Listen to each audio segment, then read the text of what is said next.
I'm going to talk a little bit today about a novel, an obscure Canadian novel that was recently reviewed by Brian Busby.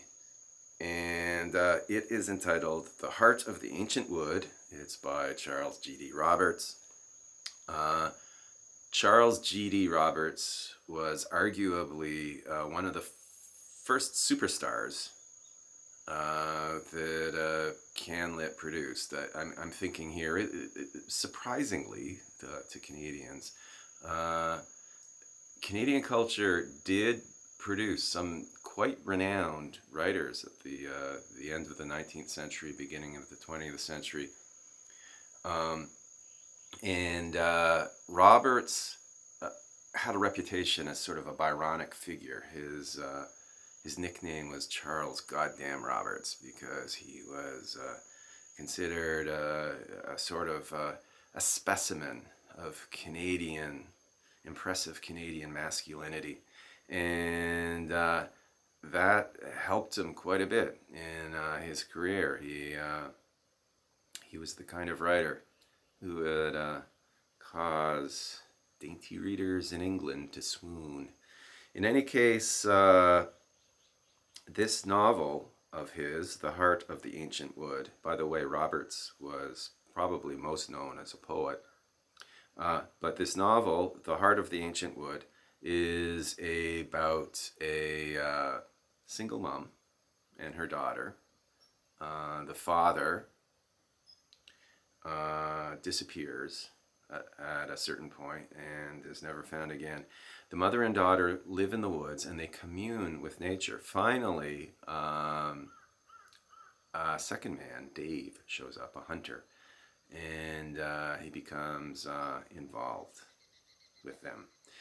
But in any case, the sort of key point of the novel is that it is first of all, it's a very sort of passionate depiction of Canadian wild,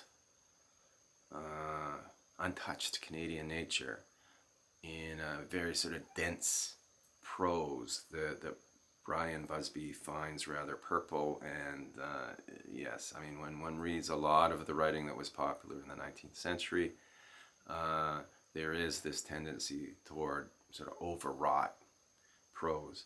At the same time, the novel describes not just the point of view of the human characters, but also a lot of the animals in the forest. And I think it was Roberts who is considered the inventor, basically, of the genre. The novel told from point of view of an animal. This is a genre that gets revisited every now and then. Watership Down, The Winter of the Fisher.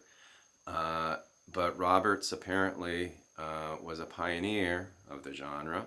And one final point that I would like to make is that the novel is illustrated. Now, of course, in the 19th and early 20th century, 18th century, novels were typically illustrated. This was a common, very common technique of sort of augmenting the description of a particular literary work, and it was also a way of selling copies.